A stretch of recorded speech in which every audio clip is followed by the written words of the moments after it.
ನಿಜಕ್ಕೂ ರಾಜ್ಕುಮಾರ್ ಇವತ್ತು ಬೇಕಾಗಿರೋದು ಬಡವರಿಗೇನೆ.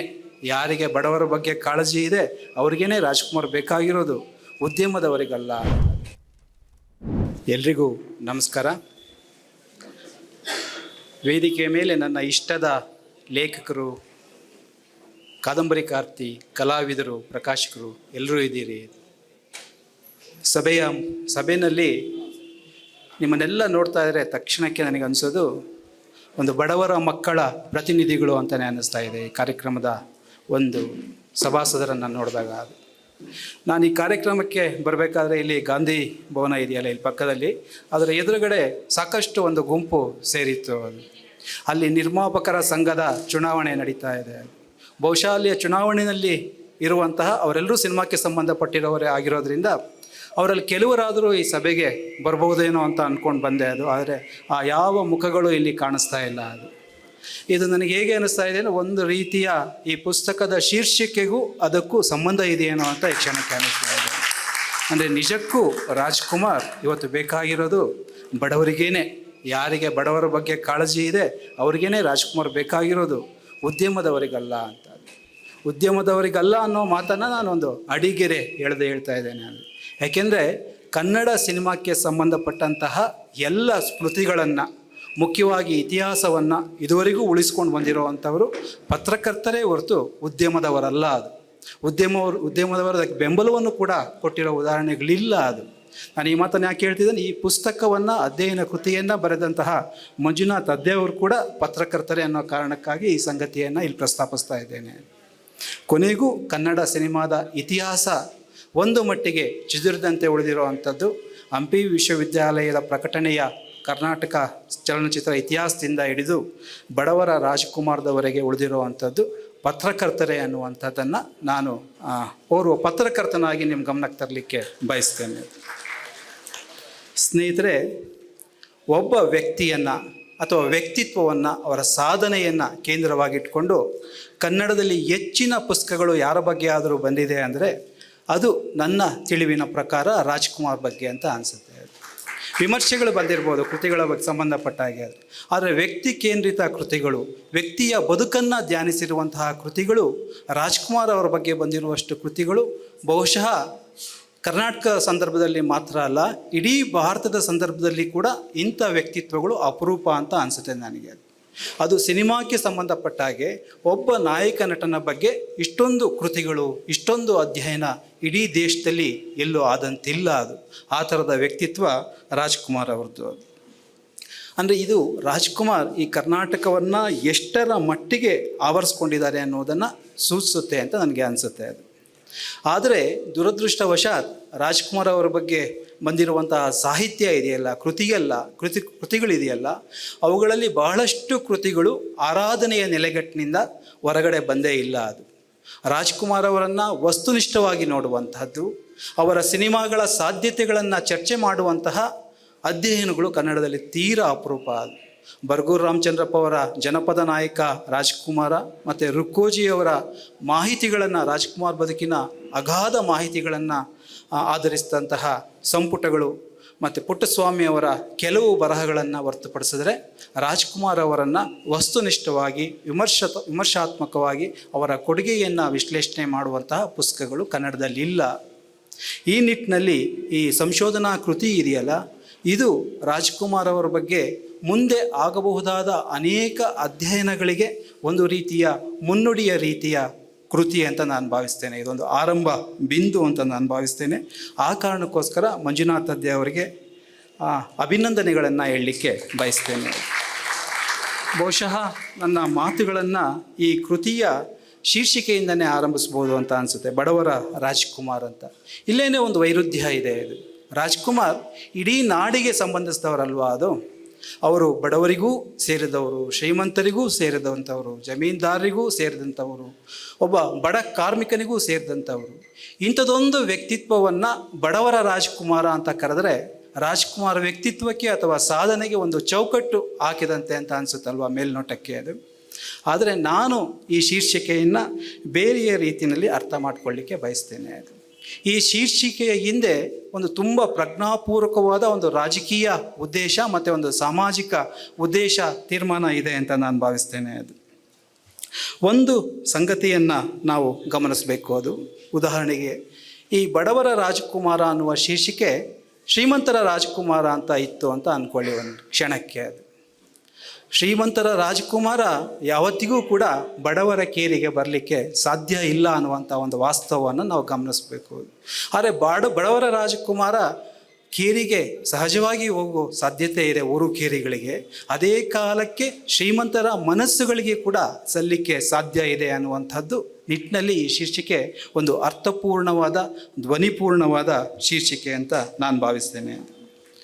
ಒಂದು ವೈರುಧ್ಯವನ್ನು ನಾವು ಗಮನಿಸಬೇಕು. ಅದು ರಾಜ್ಕುಮಾರ್ ಅವರ ಅನೇಕ ಸಿನಿಮಾಗಳು ಜಾತಿ ಶೋಷಣೆಯ ಸೂಕ್ಷ್ಮಗಳಿಗೆ ಸಂಬಂಧಪಟ್ಟಾಗೆ ಮಾತಾಡ್ತವೆ. ಅದು ಈ ಕೃತಿಯ ಅಧ್ಯಯನದ ಅತ್ಯಂತ ಮುಖ್ಯವಾದ ಭಾಗ ಕೂಡ ಅದು.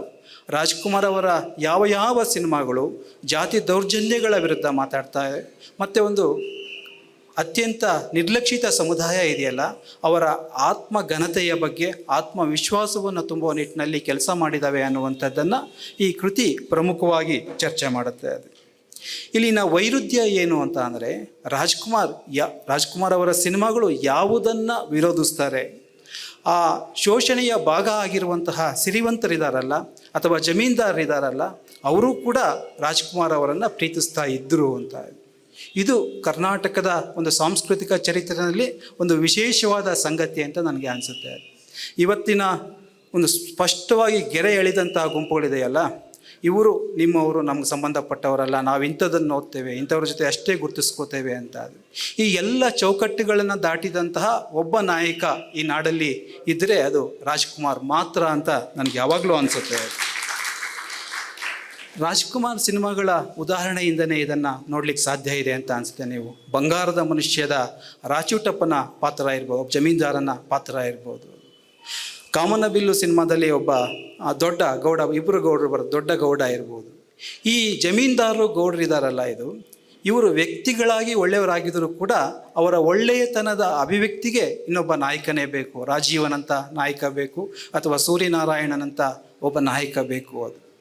ಇದು ಏನನ್ನು ಸೂಚಿಸುತ್ತೆ ಅಂದರೆ, ಯಾವ ನಾಯಕನ ಮುಖಾಂತರ ತಮಗೆ ವೈಯಕ್ತಿಕವಾಗಿ ತೊಂದರೆ ಆದರೂ ಕೂಡ ಆ ಜಮೀನ್ದಾರರು ಅವನ ತೊಂದರೆಗಳನ್ನು ಮನ್ನಿಸಿ ಅವನನ್ನು ಪ್ರೀತಿಸ್ತಾ ಇದ್ದಾರೆ. ಅಂದರೆ ಸಮಾಜಕ್ಕೆ ಊರಿಗೆ ಇವನಿಂದ ಒಳ್ಳೆಯದಾಗ್ತಾ ಇದೆಯಲ್ಲ, ಆ ಕಾರಣಕ್ಕೋಸ್ಕರ ನಮಗೆ ವೈಯಕ್ತಿಕವಾಗಿ ಸ್ವಲ್ಪ ತೊಂದರೆ ಆದರೂ ಪರವಾಗಿಲ್ಲ ಅಂತ ಅವನನ್ನು ಸ್ವೀಕರಿಸೋದಿದೆಯಲ್ಲ, ಅದು ಇಡೀ ನಾಡಿನ ಮಟ್ಟಿಗೆ ಸಿನಿಮಾಗಳ ಆಚೆಗೆ ಕೂಡ ರಾಜ್ಕುಮಾರ್ ಅವರನ್ನು ಈ ನಾಡು ಸ್ವೀಕರಿಸ್ತಿದೆ ಅಂತ ನನಗೆ ಅನಿಸುತ್ತೆ. ಅಂದರೆ ಗಾಂಧೀಜಿಯವರ ಸ್ವಾತಂತ್ರ್ಯ ಚಳುವಳಿಯ ಸಂದರ್ಭದಲ್ಲಿ ಈ ಮೇಲ್ವರ್ಗದ ವಿರುದ್ಧ ಅವರು ಒಂದು ಪ್ರತಿಭಟನೆ ನಡೆಸಿದ ಅವರ ಮನ ಒಲಿಸುವ ಕೆಲಸವನ್ನು ಮಾಡಿ ಸ್ವಲ್ಪ ಮಟ್ಟಿಗೆ ಯಶಸ್ಸಾದರಲ್ಲ, ಅದು ನಂತರ ವಿಫಲ ಆಯಿತು, ಅದು ಬೇರೆ ಮಾತು. ಅದು ಆ ಸಾಧ್ಯತೆಗಳನ್ನು ಸ್ವಲ್ಪ ಮಟ್ಟಿಗಾದರೂ ಕರ್ನಾಟಕದಲ್ಲಿ ರಾಜ್ಕುಮಾರ್ ಸಿನಿಮಾಗಳಿಂದ ನಾವು ಕಾಣಲಿಕ್ಕೆ ಸಾಧ್ಯ ಇದೆ ಅಂತ ನನಗೆ ಅನಿಸುತ್ತೆ. ಅದು ಬಹುಶಃ ಈ ಆಧುನಿಕ ಕರ್ನಾಟಕದಲ್ಲಿ ರಾಜ್ಕುಮಾರ್ ಅವರಂತೆ ಜನಸಮೂಹಕ್ಕೆ ಹತ್ತಿರವಾದ ಮತ್ತೊಂದು ವ್ಯಕ್ತಿತ್ವ ಇಲ್ಲ ಅಂತ ನನಗೆ ಅನಿಸುತ್ತೆ. ಅದನ್ನೇ ಮಂಜುನಾಥ ದೇವರು ತಮ್ಮ ಕೃತಿನಲ್ಲಿ ಕೂಡ ಮತ್ತೆ ಮತ್ತೆ ಸಾಬೀತು ಮಾಡಿದ್ದಾರೆ. ಅದು ಈ ಕೃತಿ ಮುಖ್ಯವಾಗಿ ಎರಡು ವ್ಯಕ್ತಿತ್ವಗಳನ್ನು ಮುಖಾಮುಖಿಗೊಳಿಸ್ತಾ ಹೋಗುತ್ತೆ. ಅದು ಒಂದು ಕುವೆಂಪು ಅವರು, ಮತ್ತೊಂದು ರಾಜ್ಕುಮಾರ್ ಅವರು. ಅವರಿಬ್ಬರನ್ನು ಕೂಡ ಜೊತೆಯಲ್ಲಿ ಇಟ್ಟು ನೋಡುವಂತಹದ್ದು, ವಿರುದ್ಧವಾಗಲ್ಲ, ಜೊತೆಯಲ್ಲಿ ಇಟ್ಟು ನೋಡುವಂತಹ ಪ್ರಯತ್ನ ಈ ಕೃತಿನಲ್ಲಿ ಇದೆ. ಅದು ಅಂದರೆ ಈ ಆಧುನಿಕ ಕರ್ನಾಟಕ ಇದೆಯಲ್ಲ, ಇದನ್ನು ಕೊಂಚ ಮಟ್ಟಿಗಾದರೂ ಜೀವಂತವಾಗಿ ಇಟ್ಟಿರುವಲ್ಲಿ ಅಥವಾ ಒಂದು ಸಹನೀಯವಾಗಿ ಈ ಕರ್ನಾಟಕವನ್ನು ಇರಿಸಿರುವಲ್ಲಿ ಕುವೆಂಪು ಅವರ ವೈಚಾರಿಕ ಪಾತ್ರ ತುಂಬ ಪ್ರಮುಖವಾದ್ದು ಅನ್ನೋದು ನಮ್ಮೆಲ್ಲರಿಗೂ ಗೊತ್ತು. ಅಂದರೆ ಆಧುನಿಕ ಕರ್ನಾಟಕಕ್ಕೆ ಒಂದು ಜೀವಪರ ಸಾಧ್ಯತೆಗಳಿಗೆ ಅಗತ್ಯವಾದಂತಹ ಒಂದು ಸಂವಿಧಾನವನ್ನು ಕಲ್ಪಿಸಿಕೊಟ್ಟಂಥವರು, ತುಂಬ ಪ್ರಜ್ಞಾಪೂರ್ವಕವಾಗಿ ಒಂದು ವೈಚಾರಿಕತೆಯನ್ನು ಕಲ್ಪಿಸಿಕೊಟ್ಟಂಥವರು ಕುವೆಂಪು. ಅದು ಇದನ್ನು ತುಂಬ ಪ್ರತಿಮಾತ್ಮಕವಾಗಿ ತುಂಬ ಚೆನ್ನಾಗಿ ಹೇಳಿದ್ದಾರೆ. ಅಂದರೆ ಈ ಕನ್ನಡ ವಿಚಾರ ವೈಚಾರಿಕತೆಯ ಬೌದ್ಧಿಕ ರೂಪದಲ್ಲಿ ನಾವು ಕುವೆಂಪು ಅವರನ್ನು ನೋಡ್ಲಿಕ್ಕೆ ಸಾಧ್ಯ ಆದರೆ, ಅದರ ಭೌತಿಕ ರೂಪದಲ್ಲಿ ರಾಜ್ಕುಮಾರ್ ಅವರನ್ನು ನೋಡ್ಲಿಕ್ಕೆ ಸಾಧ್ಯ ಇದೆ ಅನ್ನುವಂಥದ್ದು. ಇದನ್ನು ಈ ಕೃತಿ ತುಂಬ ಸರಿಯಾಗಿ ಗುರುತಿಸಿದೆ. ಅದು ಮತ್ತು ಅದಕ್ಕೆ ತುಂಬ ಚೆನ್ನಾಗಿ ವಿಶ್ಲೇಷಣೆ ಕೂಡ ಅವ್ರು ಮಾಡಿದ್ದಾರೆ ಅಂತ ನನಗೆ ಅನಿಸುತ್ತೆ. ಅದು ಆದರೆ ನಾವಿಲ್ಲೊಂದು ಸಂಗತಿಯನ್ನು ಗಮನಿಸಬೇಕು. ಈ ಭೌತಿಕತೆ ಅನ್ನೋದಕ್ಕೆ ಒಂದು ಸೀಮಿತ ವ್ಯಾಪ್ತಿ ಇದೆಯಲ್ಲ, ಅದು ಈ ಭೌತಿಕ ಪರಿಧಿಗೆ ಇಲ್ಲ ಅನ್ನುವಂಥದ್ದು. ಅಂದರೆ ರಾಜ್ಕುಮಾರ್ ಈ ಸಮೂಹವನ್ನು, ಕನ್ನಡ ಸಮೂಹವನ್ನು ತಲುಪಿದ್ರಲ್ಲ, ಅದಕ್ಕೆ ಯಾವುದೇ ಬೌಂಡರಿಗಳಿರಲಿಲ್ಲ, ಚೌಕಟ್ಟುಗಳಿರಲಿಲ್ಲ ಅನ್ನುವಂಥದ್ದನ್ನು.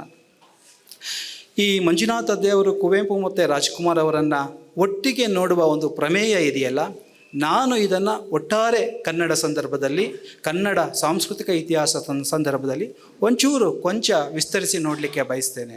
ಅಂದರೆ ಈ ಇಬ್ಬರ ಜೊತೆಗೆ ಬಸವಣ್ಣ ಅವರನ್ನು ಇಟ್ಟು ನೋಡಲಿಕ್ಕೆ ಬಯಸ್ತೇನೆ. ಬಸವಣ್ಣ ಈ ನಾಡಿನ ಸಾಂಸ್ಕೃತಿಕ ನಾಯಕ ಅಧಿಕೃತವಾಗಿ ಕೂಡ, ಯಾಕೆಂದರೆ ಸರ್ಕಾರ ಘೋಷಣೆ ಮಾಡಿದೆ. ಅದು ಜಾತ್ಯತೀತ ಆದರ್ಶವನ್ನು ಕಾರ್ಯರೂಪಕ್ಕೆ, ಅಂದರೆ ಅದೊಂದು ಪ್ರಯೋಗದ ರೂಪದಲ್ಲಿ ಸಮಾಜದಲ್ಲಿ ಚಾಲನೆಗೆ ತಂದಂತಹ ಬಹುಶಃ ಮೊದಲ ನಾಯಕ ಅವರು. ಈ ಬಸವಣ್ಣನ ಆದರ್ಶಗಳಿದೆಯಲ್ಲ, ಅದನ್ನು ಕುವೆಂಪು ಅವರು, ನಾವು ರಾಷ್ಟ್ರ ಕವಿ ರಸಋಷಿ ಅಂತ ಕರಿತೀವಲ್ಲ, ಅವರು ಒಂದು ಕರ್ನಾಟಕದ ತಾತ್ವಿಕತೆಯ ರೂಪದಲ್ಲಿ ದೊರಕಿಸಿಕೊಟ್ಟಂಥವರು. ಈ ಬಸವಣ್ಣ ಮತ್ತು ಕುವೆಂಪು ಅವರ ಆದರ್ಶಗಳ ಸಮರ್ಥ ಪ್ರತಿನಿಧಿಯ ರೂಪದಲ್ಲಿ ನಾನು ರಾಜ್ಕುಮಾರ್ ಅವರನ್ನು ನೋಡಲಿಕ್ಕೆ ಬಯಸ್ತೇನೆ. ಅಂದರೆ ರಾಜ್ಕುಮಾರ್ ಈ ಜನಸಮೂಹವನ್ನು, ಬಸವಣ್ಣನವ್ರಿಗಿರ್ಬೋದು, ಕುವೆಂಪು ಅವರಿರ್ಬೋದು, ಅವರಿಗೆ ದೊಡ್ಡ ದೊಡ್ಡ ಮಟ್ಟದಲ್ಲಿ ಜನಸಮೂಹವನ್ನು ತಲುಪಲಿಕ್ಕೆ ಸಾಧ್ಯ ಆಗಲಿಲ್ವಲ್ಲ, ಅದನ್ನು ರಾಜ್ಕುಮಾರ್ ಭೌತಿಕವಾಗಿ ಅವರ ಆಶಯಗಳನ್ನು ತಲುಪಿಸುವ ಕೆಲಸವನ್ನು ಒಂದು ರೀತಿ ಸಾಂಸ್ಕೃತಿಕ ರಾಯಭಾರಿಯ ರೂಪದಲ್ಲಿ ಮಾಡಿದ್ರು ಅಂತ ನನಗೆ ಅನಿಸುತ್ತೆ. ಇದನ್ನು ಇನ್ನೂ ಒಂದು ರೀತಿ ನೋಡಲಿಕ್ಕೆ ಸಾಧ್ಯ ಇದೆ ಅಂತ ನನಗೆ ಅನಿಸುತ್ತೆ. ಕುವೆಂಪು ಅವರು ಒಂದು ವೈಚಾರಿಕ ಎತ್ತರವನ್ನು ತಲುಪಿದ ವ್ಯಕ್ತಿತ್ವ ಅಲ್ವಾ, ಅದೇ ನಿಟ್ಟಿನಲ್ಲಿ ರಾಜ್ಕುಮಾರ್ ಒಂದು ಭಾವಕೋಶದ ಪ್ರತಿನಿಧಿಯಾಗಿ ಕನ್ನಡ ಜನಮಾನಸದ ನಾಯಕ ಆಗಿದ್ದರು. ಈ ವೈಚಾರಿಕ ಎತ್ತರ ಮತ್ತು ಸಮೂಹವನ್ನು ಒಂದು ಸೀಮಿತ ನೆಲೆಯಲ್ಲಿ ತಲುಪುವಂತಹ ಸಾಧ್ಯತೆ ಎರಡೂ ಕೂಡ ಬಸವಣ್ಣನವರಿಗಿತ್ತು ಅಂತ. ಅಂದರೆ ಬಸವಣ್ಣನವರಲ್ಲಿ ನಾವು ಕುವೆಂಪು ಅವರ ಸಾಧ್ಯತೆಯೂ ಇತ್ತು, ರಾಜ್ಕುಮಾರ್ ಅವರ ಒಂದು ಸಾಧ್ಯತೆಯೂ ಇತ್ತು. ಆದರೆ ಇಬ್ಬರೂ ನಾಯಕರಿಗಿಂತಲೂ ರಾಜ್ಕುಮಾರ್ ಭಿನ್ನ ಅಂತ ನನಗೆ ಅನಿಸುತ್ತೆ, ಅವರ ಸಾಮಾಜಿಕ ಹಿನ್ನೆಲೆಯ ಕಾರಣದಿಂದಾಗಿ. ಬಸವಣ್ಣ ಅವ್ರಿಗಾಗಲಿ ಕುವೆಂಪು ಅವರಿಗಾಗಲಿ ಇದ್ದಂತಹ ಜಾತಿಯ ಅನುಕೂಲಗಳು, ಆರ್ಥಿಕ ಅನುಕೂಲಗಳು ರಾಜ್ಕುಮಾರ್ ಅವ್ರಿಗೆ ಇರಲಿಲ್ಲ. ಈ ಸತ್ಯವನ್ನು ನಾವು ಒಂಚೂರು ಅರ್ಥ ಮಾಡಿಕೊಂಡ್ರೆ ರಾಜ್ಕುಮಾರ್ ಹೇಗೆ ಇವರಿಬ್ಬರೂ ನಾಯಕರಿಗಿಂತಲೂ ಭಿನ್ನ, ಮತ್ತು ಅವ್ರು ಯಾಕೆ ನಮಗೆ ಮುಖ್ಯ ಆಗ್ತಾರೆ, ಅವ್ರು ಯಾಕೆ ಬಡವರ ರಾಜ್ಕುಮಾರ ಅನ್ನೋದು ಹೆಚ್ಚು ಸ್ಪಷ್ಟ ಆಗುತ್ತೆ ಅಂತ ನಾನು ಭಾವಿಸ್ತೇನೆ. ಮಂಜುನಾಥ ದೇವರು ಈ ಕೃತಿಯಲ್ಲಿ ಮಂಡಿಸುವಂತಹ ಅನೇಕ ಪ್ರಮೇಯಗಳಲ್ಲಿ ತುಂಬ ಮುಖ್ಯವಾದ್ದು ರಾಜ್ಕುಮಾರ್ ಕನ್ನಡ ರಾಷ್ಟ್ರೀಯತೆಯನ್ನು ಕಟ್ಟಿದಂತಹ ನಾಯಕರಲ್ಲಿ, ಪ್ರಮುಖ ನಾಯಕರಲ್ಲಿ ಒಬ್ಬರು ಅನ್ನುವಂತಹದ್ದು. ಕುವೆಂಪು ಕನ್ನಡ ರಾಷ್ಟ್ರೀಯತೆಯನ್ನು ಒಂದು ರೀತಿಯ ಪ್ರಜ್ಞಾಪೂರ್ವಕವಾಗಿ ಕಟ್ಟಿದ್ರಲ್ಲ, ಕುವೆಂಪು ಅವರಂತೆ ಕನ್ನಡ ರಾಷ್ಟ್ರೀಯತೆಯನ್ನು ಕಟ್ಟುವಂತಹದ್ದು ನನ್ನ ಜವಾಬ್ದಾರಿ ಅಂತ ನನ್ನ ಓದಿನ ಮಿತಿನಲ್ಲಿ ಮತ್ತೊಬ್ಬ ಲೇಖಕ ಕನ್ನಡದಲ್ಲಿ ಅಂದ್ಕೊಂಡಿರಲಿಲ್ಲ. ಅನೇಕರು ಬೇರೆ ಬೇರೆ ರೂಪದಲ್ಲಿ ಕನ್ನಡ ವಿವೇಕವನ್ನು ವಿಸ್ತರಿಸಿರ್ಬೋದು, ಆದರೆ ಇದು ನನ್ನ ಜೀವನದ ಗುರಿ, ಇದು ನನ್ನ ಜವಾಬ್ದಾರಿ ಅಂತ ಇಡೀ ಜೀವನದುದ್ದಕ್ಕೂ ಆ ಜವಾಬ್ದಾರಿಯನ್ನು ನಿರ್ವಹಿಸಿದಂತಹ ಏಕೈಕ ಲೇಖಕ ಅಂತ ನಾನು ಕುವೆಂಪು ಅವರನ್ನು ಭಾವಿಸ್ತೇನೆ. ಈ ಕುವೆಂಪು ಯಾವುದನ್ನು ಪ್ರಜ್ಞಾಪೂರ್ವಕವಾಗಿ ಮಾಡಿದ್ರೋ ಅದನ್ನು ಅಪ್ರಜ್ಞಾಪೂರ್ವಕವಾಗಿ ರಾಜ್ಕುಮಾರ್ ತಮ್ಮ ಸಿನಿಮಾಗಳ ಮುಖಾಂತರ ಮಾಡಿದ್ರು ಅಂತ ಮಂಜುನಾಥ ದೇವರು ಹೇಳ್ತಾರೆ. ಅಂದರೆ ಏಕೀಕರಣಗೊಂಡ ಕರ್ನಾಟಕದ ಸಾಂಸ್ಕೃತಿಕ ಅಸ್ಮಿತೆಯ ರೂಪದಲ್ಲಿ ರಾಜ್ಕುಮಾರ್ ಅವರನ್ನು ಈ ಕೃತಿ ನಮಗೆ ಕಟ್ಟಿಕೊಡುತ್ತೆ. ಕುವೆಂಪು ಅವರ ಒಂದು ಕವಿತೆ ನಿಮ್ಮೆಲ್ಲರಿಗೂ ಗೊತ್ತು, ಅದು ಒಂದು ಸಾಂಸ್ಕೃತಿಕ ಮಂತ್ರಿಮಂಡಲದ ಕುರಿತು ಅವರು ಚರ್ಚೆ ಮಾಡ್ತಾರೆ. ನೃಪತುಂಗನನ್ನು ಚಕ್ರವರ್ತಿಯನ್ನಾಗಿಸಿ, ಪಂಪನನ್ನು ಮುಖ್ಯಮಂತ್ರಿಯನ್ನಾಗಿಸಿ, ಕುವೆಂಪು, ಷಡಕ್ಷರ, ರನ್ನ, ಪನ್ನ, ರಾಘವಾಂಕ, ಲಕ್ಷ್ಮೀಶ, ಕುಮಾರವ್ಯಾಸ ಇವರೆಲ್ಲರನ್ನ ಸಚಿವ ಮಂಡಲದ ಸದಸ್ಯರನ್ನಾಗಿಸಿ ಇದು ಒಂದು ನಿತ್ಯ ಶಾಶ್ವತವಾದ ಮಂತ್ರಿಮಂಡಲ, ಸಚಿವ ಸಂಪುಟ ಅಂತ ಕುವೆಂಪು ಕರೀತಾರೆ.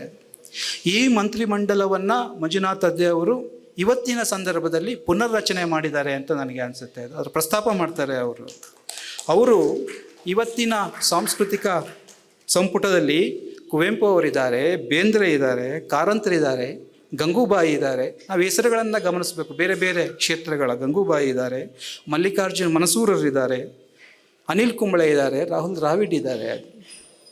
ಈ ತಂಡ ಇದೆಯಲ್ಲ, ಸಂಪುಟ ಇದೆಯಲ್ಲ, ಇದರ ಸಾಂಸ್ಕೃತಿಕ ನಾಯಕರು ರಾಜ್ಕುಮಾರ್ ಅಂತ ತುಂಬ ಘಂಟಾಘೋಷವಾಗಿ ಅವರು ಹೇಳಿದ್ದಾರೆ. ನನಗೊಂದು ಆಶ್ಚರ್ಯ, ಅದು ಯಾವಾಗಲೂ ನಾವು ಕುವೆಂಪು ಮತ್ತು ರಾಜ್ಕುಮಾರ್ ಅವರನ್ನು ಒಟ್ಟಿಗೆ ನೋಡುವಂಥ ತುಂಬ ವಿಶೇಷ ಏನಲ್ಲ.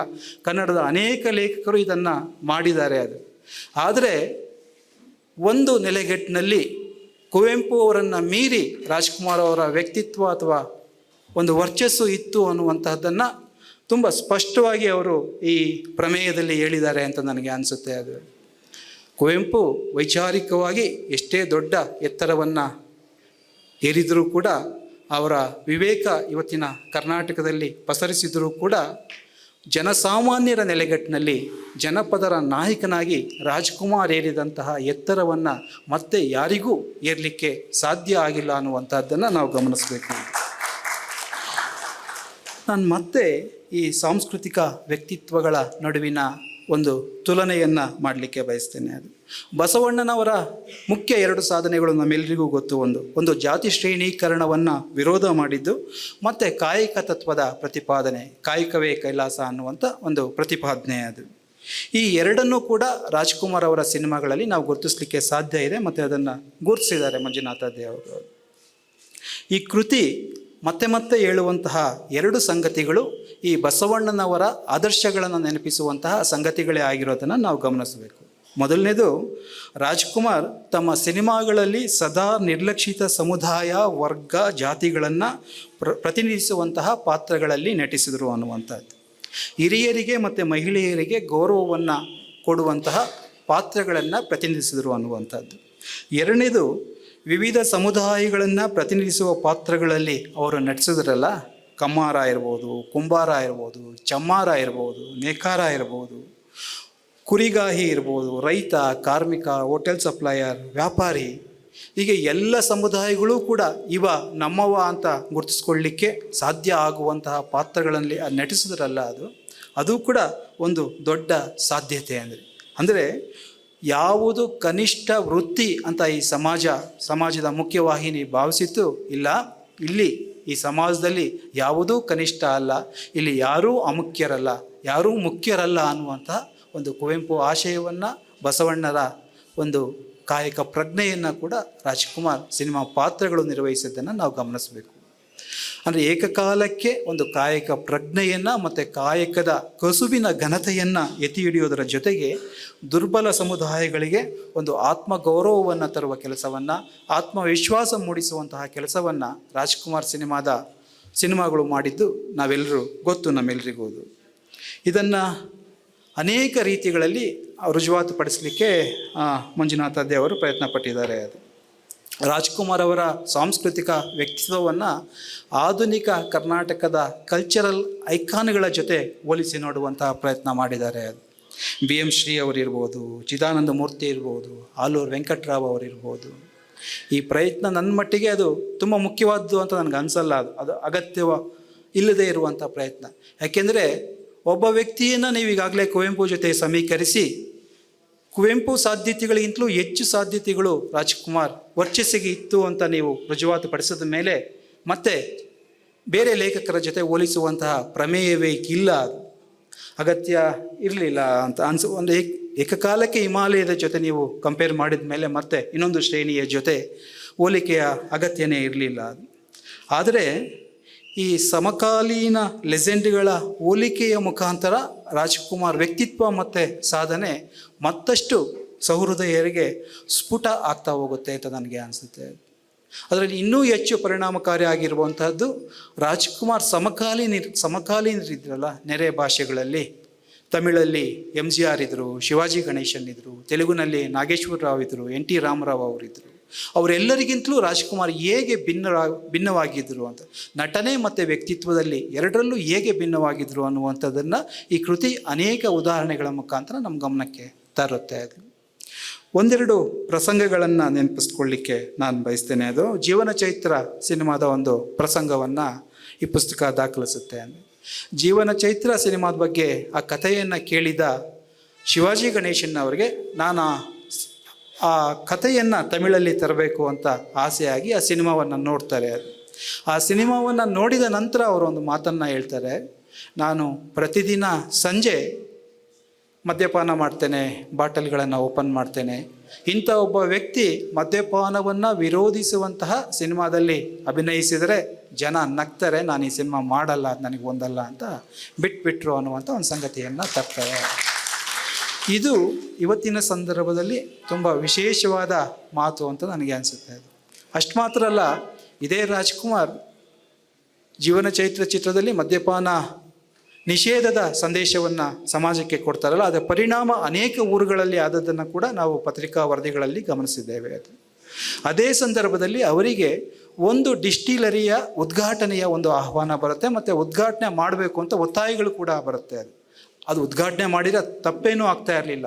ಯಾಕೆಂದರೆ ಯಾವ ಕುಲಕಸುಬುಗಳ ಘನತೆಯನ್ನು ರಾಜ್ಕುಮಾರ್ ತಮ್ಮ ಸಿನಿಮಾಗಳ ಮುಖಾಂತರ ಎತ್ತಿ ಹಿಡಿದ್ರು, ಅವರು ಪ್ರತಿನಿಧಿಸುವಂತಹ ಸಮುದಾಯದ ಅದೇನೆ ಅಬಕಾರಿ ಇದೇನೆ ಎಂಡ ಇಳಿಸುವಂತಹದ್ದು ಮತ್ತು ಮಾರಾಟ ಮಾಡುವಂತಹದ್ದು, ಆ ಸಮುದಾಯದ ಒಂದು ಉದ್ಯಮದ ಘಟಕವನ್ನು ಉದ್ಘಾಟನೆ ಮಾಡಿದರೆ ಅದರಲ್ಲಿ ತಾರ್ಕಿಕವಾಗಿ ಯಾವ ಲೋಪವೂ ಇರಲಿಲ್ಲ. ಅದು ಆದರೆ ರಾಜ್ಕುಮಾರ್ ನಿರಾಕರಿಸ್ತಾರೆ. ಅದು ಇಲ್ಲ, ನಾನು ಸಿನಿಮಾಗಳ ಮುಖಾಂತರ ಯಾವ ಸಂದೇಶವನ್ನು ಈ ಸಮಾಜಕ್ಕೆ ಕೊಟ್ಟನೋ ಅದರ ವಿರುದ್ಧವಾಗಿ ಅದು ಏನೇ ಸಾಧ್ಯತೆಗಳಿದ್ದರೂ ತರ್ಕ ಇದ್ದರೂ ಕೂಡ ನಾನು ಅದು ಮಾಡಲ್ಲ ಅಂತ ಅದನ್ನು ತುಂಬ ಸಹಜವಾಗಿ, ಅವರಿಗಷ್ಟೇ ಸಹಜವಾದ ವರ್ತನೆಯಲ್ಲಿ ನಿರಾಕರಿಸ್ತಾರೆ. ಅದು ಕೂಡ ರಾಜ್ಕುಮಾರ್ ವ್ಯಕ್ತಿತ್ವದ ಒಂದು ವಿಶೇಷ ಅಂತ ನಾನು ಭಾವಿಸ್ತೇನೆ. ಅದು ರಾಜ್ಕುಮಾರ್ ಅವರ ಮತ್ತೊಂದು ಮುಖ್ಯ ಸಾಧನೆ ಅಂತ ಮಂಜುನಾಥ್ ಅವರು ಗುರುತಿಸುವಂಥದ್ದು, ರಾಜ್ಕುಮಾರ್ ಸಿನಿಮಾಗಳಲ್ಲಿ ನಟಿಸುವವರೆಗೂ ಅವರಿಗೂ ಕೂಡ ಒಂದು ಮೇಲ್ಮಧ್ಯಮ ವರ್ಗದ ಮತ್ತು ಮೇಲ್ಜಾತಿ ಪರಿಸರದ ಕಥನಗಳು ಕನ್ನಡ ಸಿನಿಮಾಕ್ಕೆ, ಕನ್ನಡದ ನೋಡುಗರಿಗೆ ಪರಿಚಯ ಆಗಿದ್ವು. ಆದರೆ ರಾಜ್ಕುಮಾರ್ ಸಿನಿಮಾಗಳಿದೆಯಲ್ಲ, ರಾಜ್ಕುಮಾರ್ ಬಂದ ನಂತರದ ಸಿನಿಮಾಗಳು, ವಿಶೇಷವಾಗಿ ರಾಜ್ಕುಮಾರ್ ಸಿನಿಮಾಗಳು, ಆ ಸಿನಿಮಾಗಳು ಎಲ್ಲ ಜಾತಿಗಳಿಗೆ ಸಂಬಂಧಪಟ್ಟ ಕಥನಗಳಾಗಿದ್ವು. ವಿಶೇಷವಾಗಿ ಗುಡಿಸಲು ಮತ್ತು ಕೇರಿಗಳಿಗೆ ಪ್ರವೇಶ ಪಡೆದಂತಹ ಕಥನಗಳಾಗಿದ್ವು ಅನ್ನುವಂಥದ್ದನ್ನು ಅವರು ಗುರುತಿಸ್ತಾರೆ. ಅಂದರೆ ಮತ್ತೆ ರಾಜ್ಕುಮಾರ್ ನಮ್ಮವನು, ಬಡವರ ರಾಜಕುಮಾರ ಅನ್ನುವಂಥದ್ದನ್ನು ಅವರು ರುಜುವಾತು ಪಡಿಸ್ತಾ ಹೋಗ್ತಾರೆ.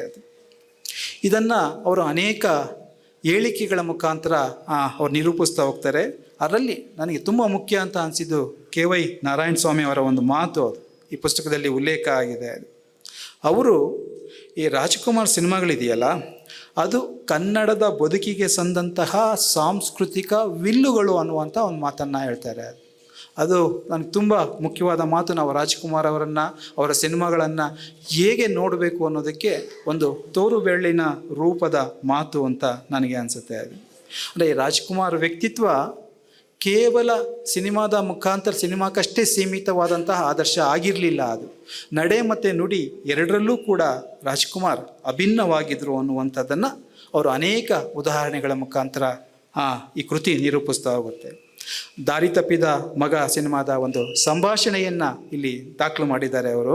ಅದರಲ್ಲಿ ನಾಯಕನ ಪಾತ್ರ ಆಡುವಂತಹ ಒಂದು ಮಾತು, ಹೆಣ್ಣನ್ನು ಅನುಭವಿಸಿದ ನಂತರ ಬಟ್ಟೆಯ ಧೂಳಿನಂತೆ ಕೊಡಬೇಕು ಅನ್ನುವಂಥ ಒಂದು ಮಾತು. ಅದು ಅಂದರೆ ನೀವು ಎಂತಹ ಉದಾತ್ತ ವ್ಯಕ್ತಿತ್ವದ ವ್ಯಕ್ತಿ ಆದರೂ ಕೂಡ, ಪ್ರತಿಭಾವಂತ ಆದರೂ ಕೂಡ ಒಂದು ಕ್ಷಣ ತೂಕಡಿಸುವಂತಹದ್ದು ಸಹಜ ಅಲ್ವಾ?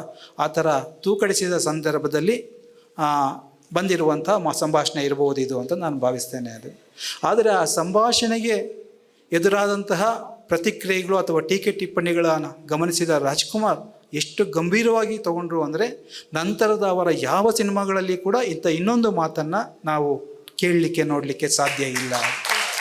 ಅಷ್ಟು ಮಾತ್ರ ಅಲ್ಲ, ಅವರ ಬಾಂಡ್ ಸಿನಿಮಾಗಳಲ್ಲಿ ಈಜುಕೊಳದಿಂದ ಅರೆಬೆತ್ತಲೆಯಾಗಿ ನಾಯಕಿ ಜೊತೆ ಅವರು ಹೊರಗಡೆ ಬರುವಂಥ ದೃಶ್ಯವನ್ನು ನೋಡಿದಂಥ ಗುಬ್ಬಿ ವೀರಣ್ಣ ಅವರು, ಮುತ್ತುರಾಜ, ನಿನ್ನನ್ನು ಈ ರೀತಿ ನೋಡಲಿಕ್ಕೆ ಕನ್ನಡದ ಜನ ಇಷ್ಟಪಡಲ್ಲ ಅಂತ ಹೇಳಿದ್ದನ್ನು ಗಂಭೀರವಾಗಿ ತಗೊಂಡ ಅವರು ಅದನ್ನು ತಮ್ಮ ಜೀವನದ ಉದ್ದಕ್ಕೂ ಪಾಲಿಸಿದರು ಅನ್ನುವಂಥದ್ದನ್ನು ನಾವು ಗಮನ ಇಟ್ಕೋಬೇಕು. ಅದು ಹೀಗೆ ಅನೇಕ ಸಂಗತಿಗಳು ಈ ಪುಸ್ತಕದ ಬಗ್ಗೆ ಮಾತಾಡಲಿಕ್ಕಿದೆ. ಅದರ ಸಮಯ ಆಗ್ತಿದೆ ಅಂತ ಒಂದು ಸೂಚನೆಯನ್ನು ಕೊಟ್ಟಿದ್ದೆ. ನಾನು ಕೊನೆಗೆ ಮುಗಿಸ್ಲಿಕ್ಕೆ ಬಯಸ್ತೇನೆ.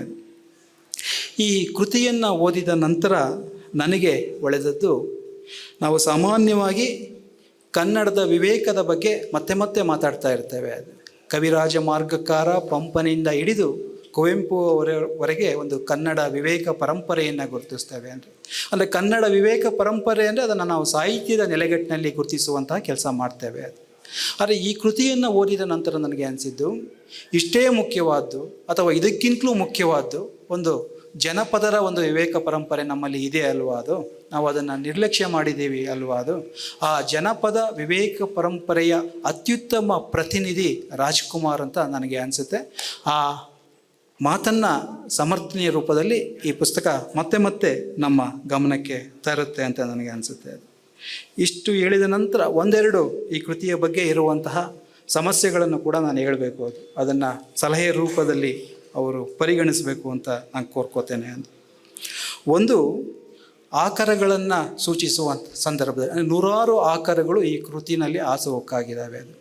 ಅವರು ಇನ್ನಷ್ಟು ಸ್ಪಷ್ಟವಾಗಿರಬೇಕಿತ್ತೇನೋ ಅಂತ ವಿನ್ಯಾಸದಲ್ಲಿ ಕೂಡ ಅದನ್ನು ಮಾಡಲಿಕ್ಕೆ ಸಾಧ್ಯ ಇತ್ತು. ಅದು ಅಂದರೆ ಬೇರೆಯ ಆಕಾರ ಪಠ್ಯಗಳ ಮಾತುಗಳನ್ನು ಬಳಸಬೇಕಾದ್ರೆ ಅದು ಬೇರೆಯ ಫಾಂಟ್ನಲ್ಲಿ ಸೂಚಿಸಲಿಕ್ಕೆ ಸಾಧ್ಯ ಇತ್ತು ಅಂತ, ಅಥವಾ ಬೇರೆ ಯಾವುದಾದ್ರು ಒಂದು ದಾರಿಯನ್ನು. ಯಾಕೆಂದರೆ ಇಲ್ಲಿ ಅನೇಕ ಸಂದರ್ಭಗಳಲ್ಲಿ ಇದು ಮಂಜುನಾಥ ದೇವರ ಮಾತೋ ಅಥವಾ ಆಕಾರ ಪಠ್ಯದ ಮಾತೋ ಅನ್ನುವಂಥ ಗೊಂದಲಗಳು ಉಂಟಾಗುತ್ತೆ. ಅದು ಆ ಗೊಂದಲವನ್ನು ಅವರು ನಿವಾರಿಸ್ಬೋದಿತ್ತು ಅಂತ. ಜೊತೆಗೆ ಈ ಪುಸ್ತಕದಲ್ಲಿ ಅನೇಕ ಮುಖ್ಯವಾದ ಫೋಟೋಗಳನ್ನು ಬಳಸ್ಕೊಂಡಿದ್ದಾರೆ. ಅದು ಆದರೆ ಆ ಫೋಟೋಗಳ ಸಂದರ್ಭಗಳು ಎಲ್ಲೂ ಕೂಡ ಸೂಚಿತವಾಗಿಲ್ಲ. ಆ ಟಿಪ್ಪಣಿಗಳು ಬೇಕು ಸರ್, ಫೋಟೋ ಕ್ಯಾಪ್ಷನ್ಗಳು. ಯಾಕೆಂದರೆ ಇಲ್ಲಿ ಅನೇಕ ಫೋಟೋಗಳು ತುಂಬ ಐತಿಹಾಸಿಕವಾಗಿ ಅವಳಿಗೊಂದು ಪ್ರಾಮುಖ್ಯತೆ ಇದೆ ಅಂತ ನಾನು ಭಾವಿಸ್ತೇನೆ. ಆ ಫೋಟೋಗಳಿಗೆ ಒಂದು ಕ್ಯಾಪ್ಷನ್ ಬೇಕಿತ್ತು. ಅದು ಮುಂದಿನ ಆವೃತ್ತಿಗಳಲ್ಲಿ ಸಾಧ್ಯ ಆಗಬೇಕು ಅಂತ ನಾನು ಭಾವಿಸ್ತೇನೆ. ಜೊತೆಗೆ ರಾಜ್ಕುಮಾರ್ ಅವರಿಗೆ ಇನ್ನಷ್ಟು ಉತ್ತಮ ಪಾತ್ರಗಳು ದೊರಕಬೇಕಿತ್ತು. ಕೆಲವು ಸಾರಿ ಸೀಮಿತ ಶೇಡ್ನಲ್ಲಿ ಅವರು ಕಾಣಿಸ್ಕೊಂಡ್ರೇನೋ ಅನ್ನುವಂತಹ ಒಂದು ಮಾತು ಕೂಡ ಈ ಕೃತಿಯ ಕೊನೆಯಲ್ಲಿ ಬರುತ್ತೆ. ನನಗದು ಒಪ್ಪಲಿಕ್ಕೆ ಸಾಧ್ಯ ಇಲ್ಲ. ರಾಜ್ಕುಮಾರ್ ಅವ್ರಿಗೆ ಇನ್ನಷ್ಟು ಒಳ್ಳೆಯ ಪಾತ್ರಗಳು ದೊರಕಬೋದಿತ್ತು ಅನ್ನುವಂಥ ಒಂದು ಆಶಾಭಾವವೇ ಹೊರತು ಅದು ವಾಸ್ತವ ಅಲ್ಲ ಅಂತಲೇ ನಾನು ಭಾವಿಸ್ತೇನೆ. ಏಕೆಂದರೆ ರಾಜ್ಕುಮಾರ್ ಅವರಿಗೆ ಅಪಾರ ಸಾಧ್ಯತೆಗಳ ಅತ್ಯುತ್ತಮ ಪಾತ್ರಗಳು ದೊರಕಿದ್ದಾವೆ. ಅವರ ಮೊದಲ ಸಿನಿಮಾ ಬೇಡ್ರ ಕಣ್ಣಪ್ಪನೇ ಯಾವುದಾದರೂ ಒಬ್ಬ ನಟನ ಜೀವನದಲ್ಲಿ ದೊರಕಬಹುದಾದಂಥ ಒಂದು ಅತ್ಯುತ್ತಮ ಪಾತ್ರ. ಅದು ಬೇಡ್ರ ಕಣ್ಣಪ್ಪದಿಂದ ಹಿಡಿದು ಭಕ್ತ ಕನಕದಾಸ ಇರ್ಬೋದು, ಸತ್ಯ ಹರಿಶ್ಚಂದ್ರ ಇರ್ಬೋದು, ಸರ್ವಜ್ಞಮೂರ್ತಿ ಇರ್ಬೋದು, ಭಕ್ತ ಕುಂಬಾರ, ಕಸ್ತೂರಿ ನಿವಾಸ, ಬಂಗಾರದ ಮನುಷ್ಯ, ಮಹಿಷಾಸುರ ಮರ್ದಿನಿ, ದೇವತಾ ಮನುಷ್ಯ, ಭಾಗ್ಯದ ಲಕ್ಷ್ಮೀ ಬಾರಮ್ಮ, ಹೀಗೆ ಸಾಲು ಸಾಲು ಸಿನಿಮಾಗಳನ್ನು ಅಂದರೆ ಒಬ್ಬ ನಟನಿಗೆ ದೊರಕುವ ವೈವಿಧ್ಯದ ರೂಪದಲ್ಲಿ ನಾವು ಉದಾಹರಿಸಲಿಕ್ಕೆ ಸಾಧ್ಯ ಇದೆ. ಸನಾದಿ ಅಪ್ಪಣ್ಣ ಇರ್ಬೋದು, ಸತಿಶಕ್ತಿ ಇರ್ಬೋದು. ಕೊನೆಯದಾಗಿ ಒಂದು ಮಾತನ್ನು ನಾನು ಹೇಳಬೇಕು ಈ ಕೃತಿಗೆ ಸಂಬಂಧಪಟ್ಟ ಹಾಗೆ ಮತ್ತು ಲೇಖಕರಿಗೆ ಸಂಬಂಧಪಟ್ಟ ಹಾಗೆ. ಇವತ್ತಿನ ಕನ್ನಡ ಸಿನಿಮಾ ಸಂದರ್ಭದ ಬಗ್ಗೆ ಒಂದು ಸಂಗತಿಯನ್ನು ಹೇಳಬೇಕು. ಇವತ್ತಿನ ಸಂದರ್ಭ ನಮ್ಮೆಲ್ಲರಿಗೂ ಗೊತ್ತು. ರಾಜ್ಕುಮಾರ್ ಹೆಸರನ್ನು ನೆನಪಿಸುವಂತಹ ಹೆಸರನ್ನು ಇಟ್ಕೊಂಡಿರುವಂತಹ ನಟ ಬಡವರ ಮಕ್ಕಳು ಬೆಳಿಬೇಕು ಅಂದರೆ ಅವರಿಗೆ ಸಮಸ್ಯೆ ಕಾಣಿಸುತ್ತೆ ಅದರಲ್ಲಿ. ಇದು ಇವತ್ತಿನ ಸಿನಿಮಾ ಸಂದರ್ಭ. ಮತ್ತೊಬ್ಬ ನಟರಿಗೆ, ಒಬ್ಬ ಸಿನಿಮಾ ನಟರಿಗೆ ಸಾಮಾಜಿಕ ಜವಾಬ್ದಾರಿ ಇರಬೇಕಲ್ವಾ ಅಂತ ಪ್ರಶ್ನೆ ಕೇಳಿದ್ರೆ ಅವ್ರಿಗೆ ಅದು ಕಿರಿಕಿರಿ ಅಂತ ಅನಿಸುತ್ತೆ. ನಮ್ಮನ್ನೇ ಯಾಕೆ ಪ್ರಶ್ನೆ ಕೇಳ್ತೀರಿ, ಬೇರೆಯವ್ರನ್ನ ಯಾಕೆ ಕೇಳಲ್ಲ ಅಂತ. ಯಾಕೆ ಕೇಳ್ತೇವೆ ಅಂದರೆ ನಿಮ್ಗೆ ಹೆಚ್ಚು ಜವಾಬ್ದಾರಿ ಇದೆ, ಜನರನ್ನು ಹೆಚ್ಚು ತಲುಪ್ತಾ ಇದ್ದೀರಿ, ಅದಕ್ಕೆ ನಿಮ್ಗೆ ಹೆಚ್ಚು ಜವಾಬ್ದಾರಿ ಇರಬೇಕು ಅಂತ ಕೇಳುವಂಥದ್ದು. ಮತ್ತು ಇವತ್ತಿನ ಸಿನಿಮಾದ ಕಥನಗಳನ್ನು, ವಸ್ತುಗಳನ್ನು ನೋಡಿದ್ರೆ ಅವುಗಳಲ್ಲಿ ಟಾಕ್ಸಿಕ್ಗಳೇ ಜಾಸ್ತಿ. ಅದು ಯಾವುದು ಅಮೃತ ಫಲಗಳಾಗಬೇಕಾಗಿತ್ತೋ ಆದರೆ ಟಾಕ್ಸಿಕ್ಗಳೇ ಜಾಸ್ತಿ. ಇಂತಹ ಸಂದರ್ಭದಲ್ಲಿ ಕನ್ನಡ ಸಿನಿಮಾದಲ್ಲಿ ನಾವು ಏನನ್ನು ನೆನಪಿಸ್ಕೋಬೇಕು, ಸಿನಿಮಾ ಮಾಧ್ಯಮದ ಮುಖಾಂತರ ನಮಗೆ ಯಾವುದು ಮಾದರಿಗಳಾಗಬೇಕು, ಮತ್ತು ಒಂದು ಸಾಂಸ್ಕೃತಿಕ ಮಾದರಿಗಳನ್ನು ನಾವು ಸಿನಿಮಾಗಳು ಕಂಡುಕೊಳ್ಳೋದು ಹೇಗೆ ಅನ್ನುವಂತಹ ಒಂದು ಅಧ್ಯಯನ ಇದೆಯಲ್ಲ, ಈ ಅಧ್ಯಯನ ಇದೆಯಲ್ಲ, ಅದರ ಬಗ್ಗೆ ನಮ್ಮ ಗಮನ ಸೆಳೆಯುವಂತಹ ಪ್ರಯತ್ನ ಇದೆಯಲ್ಲ, ಅದು ಇವತ್ತಿನ ಸಂದರ್ಭಕ್ಕೆ ತುಂಬ ಮುಖ್ಯವಾದ್ದು ಅಂತ ನನಗೆ ಅನಿಸುತ್ತೆ. ನಾನು ಮತ್ತೊಂದು ಮಾತನ್ನು ಹೇಳಬೇಕು, ಸಿನಿಮಾಕ್ಕೆ ಒಂದು ಸಾಂಸ್ಕೃತಿಕ ಸಾಧ್ಯತೆಗಳಿರಬೇಕು ಅನ್ನುವಂಥ ಒಂದು ಅಭಿಪ್ರಾಯವನ್ನು ನಾವು ನೀವಿರಲಿ ಸಿನಿಮಾದವರೇ ಒಪ್ಕೊಳ್ಳಲ್ಲ. ಅದು ಅವ್ರ ಪ್ರಕಾರ ಅದು ಮನೋರಂಜನಾ ಮಾಧ್ಯಮ ಅಷ್ಟೇ. ಅದು ಕನ್ನಡ ಸಂಸ್ಕೃತಿಗಾಗಲಿ ಕನ್ನಡ ಭಾಷೆಗಾಗಲಿ ಅದಕ್ಕೆ ನೇರ ಸಂಬಂಧ ಇದೆ ಅನ್ನೋದ್ರ ಬಗ್ಗೆ ನಂಬಿಕೆಯೇ ಇಲ್ಲ. ಅಂಥ ಸಂದರ್ಭದಲ್ಲಿ ಅದು ಕೇವಲ ಮನೋರಂಜನೆಯ ಮಾಧ್ಯಮ ಅಲ್ಲ, ಅದನ್ನು ಮೀರಿ ಅದಕ್ಕೆ ಒಂದು ಸಾಂಸ್ಕೃತಿಕ ಹೊಣೆಗಾರಿಕೆ ಇದೆ, ಅದು ಕನ್ನಡ ಸಂಸ್ಕೃತಿಯ ಭಾಗ ಆಗಿದೆ ಅನ್ನುವಂಥದ್ದನ್ನು ರಾಜ್ಕುಮಾರ್ ಅವರ ಮುಖಾಂತರ ಆ ಮಂಜುನಾಥ ದೇವರು ನಮ್ಮ ಗಮನಕ್ಕೆ ತರ್ತಾ ಇದ್ದಾರೆ. ಇಲ್ಲೊಂದು ವೈರುಧ್ಯನೂ ಗಮನಿಸಬೇಕು. ರಾಜ್ಕುಮಾರ್ ಅವರನ್ನು ಹೊರತುಪಡಿಸಿ ನಾವು ಕನ್ನಡ ಸಿನಿಮಾ ನೋಡೋದಾದರೆ ಅಲ್ಲಿ ಏನು ಉಳಿಯುತ್ತೆ ಅನ್ನುವಂಥದ್ದು. ಈ ಪ್ರಶ್ನೆ ನಾನು ನಿಮಗೇ ಬಿಡ್ತೇನೆ, ನಿಮಗೆ ಉತ್ತರ ಗೊತ್ತು, ಅದನ್ನು ನಾನು ವಿಸ್ತರಿಸ್ಲಿಕ್ಕೆ ಹೋಗಲ್ಲ. ಕೊನೆಯದಾಗಿ ಮಂಜುನಾಥ ದೇವರಿಗೆ ವಿಶಿಷ್ಟ ಕೃತಿಗಾಗಿ ಅಭಿನಂದನೆಗಳನ್ನ ಸಲ್ಲಿಸ್ತಾ, ಮತ್ತು ಕೌದಿ ಪ್ರಕಾಶನಕ್ಕೆ ಇನ್ನಷ್ಟು ಆವೃತ್ತಿಗಳು ಈ ಪುಸ್ತಕ ಕಾಣಲಿ, ನಿಮಗೆ ಹೆಚ್ಚಿನ ಶಕ್ತಿ ಬರಲಿ ಅಂತ ಆಶಿಸ್ತಾ ನನ್ನ ಮಾತುಗಳನ್ನು ಮುಗಿಸ್ತೇನೆ. ನಮಸ್ಕಾರ.